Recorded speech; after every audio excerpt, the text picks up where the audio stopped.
Сәлеметсіздер ме? Мен Өлеңді негізгі орта мектебінің 3-ші сынып жетекшісі Қалымбек Гүлзат-Тынабайқызы. Бүгінгі сабағымыздың тақырыбы баяндауышқа байланысты. Видео сабағымызды тамашалаңыздар. Сәлеметсіздер ме, балалар? Сәлеметсіздер. Отыра қойыңдар. Бастамас бұрын бір-бірімізге ізгі тілегімізді тілеп алайықшы. Қане, Дамир, айта қойшы. Айдары сабақты бетке оқып, жақсылық күні сәтті өтсін. Жақсылық айта қойшы. Айдары сабақты жақсы оқып, Айдары отбасында бақытты болсын. Жарайсыңдар, балалар. Бүгін біздің сабағымыздың тақырыбы баяндауыш.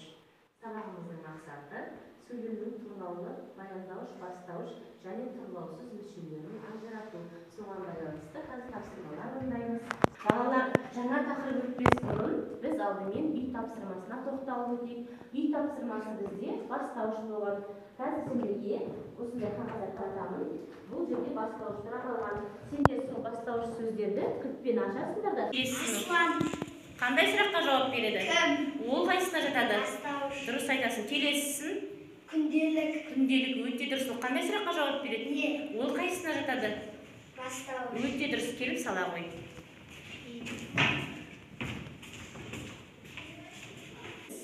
Қимылын білдіретін сөздерді баяндауыш деп атаймыз.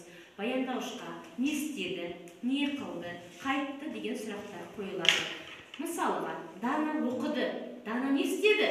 Дана оқыды. Найзағай жарқылдады. Найзағай не істеді? Найзағай жарқылдады. Өте дұрыс. Асан оқып отыр. Асан не істеді? Оқып отыр. Бізде баяндауыш. Не істеді деген сұрақтарға жауап беретін сөздің бәрі ол бізде баяндауыш болады. Қане, қазір кітаппен оқулықпен жұмыс жасаймыз. Бүгінгі күнді жазамыз. Сынып жұмысы, сабағымыздың тақырыбы баяндауыш деп жаза қойыңдар. Мына суреттер назар жолында мынандай сәбіздің суреттері тұр. Бұл жерде сұрақтар қойылған. Сендер егер бұл жерде бастауышқа жататын сөз тапсаңдар бастауышқа, баяндауышқа сөз болса, баяндауышқа саласыңдар. Я келе ғой, Дамир. Қандай сөз шықты? Қайтты. Қайсысына жатады? Бастауышқа ма, баяндауышқа ма? Баяндауышқа. Өте дұрыс айтасың. Сала ғой баяндауыштың қоржынына. Келе ғой, жақсылық. Оқи ғой. Қайсысына жатады? Өте дұрыс. Алинұр, келе ғой.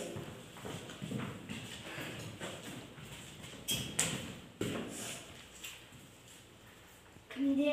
Қайсысына жатады? Бастауыш. Өте дұрыс. Бастауышқа сала ғой. Мына сұрақты тағы да көрсетші. Не істеді? Не істеді? Қайсысына жатады? Баяндауыш. Өте дұрыс айтасың. Тағы да біреу қалып қалыпты. Оны оқи салшы. Не? Қайсысына жатады? Баяндауыш. Бастауыш. Бастауышқа жатады. Пісірді. Қандай сұрақ қойылады? Не істеді? Ол қайсысына жатады? Баяндауыш. Өте дұрыс. Келесісін оқи ғой. Жазды. Қандай сұрақ қойылады? Не істеді? Байланысты кішкене демалып, ойын ойнап жіберейік. Екі-екіден жұптасақ алыңдар. Мен сіздерге тапсырма берем. Сол тапсырманы қолдарындағы қаламсап арқылы біріктіресіңдер. Қазір Дамир сөзіңіз.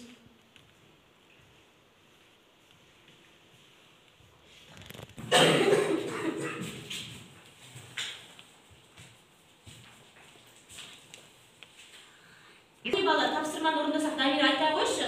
Аттан ақырады. Ат кейіндейді.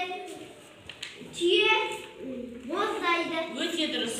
Сиыр мөңірейді. Ит үреді. Өте дұрыс, Алина. Балалар, бүгінгі сабағымызда біз баяндауышты өтіп жатырмыз. Айзере, келе қойшы, мен сіздерге дайындап келдім. Келе қой, Айзере. Біріншіні оқи қойшы, қандай сөз берілген? Жіберді. Қандай сұрақ қойылды? Біздің баяндауышқа байланысты болды.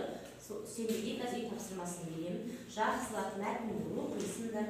Баяндауыштың ережелерін жақсылап жаттап келесінде жарай ма, балалар? Қазір сабақты түсінгендерге байланысты бізде мына жерде білім қоржыны тұр.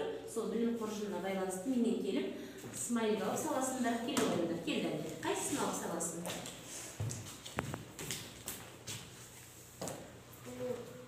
Сала қой. Сала білім қоржыны баяндауышқа салады. Өте дұрыс. Келе ғой Айзере.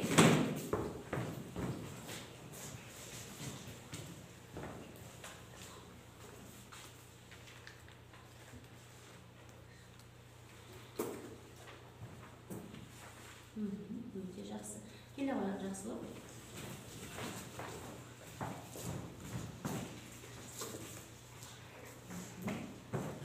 Өте жақсы. Әлемдер келе ғой.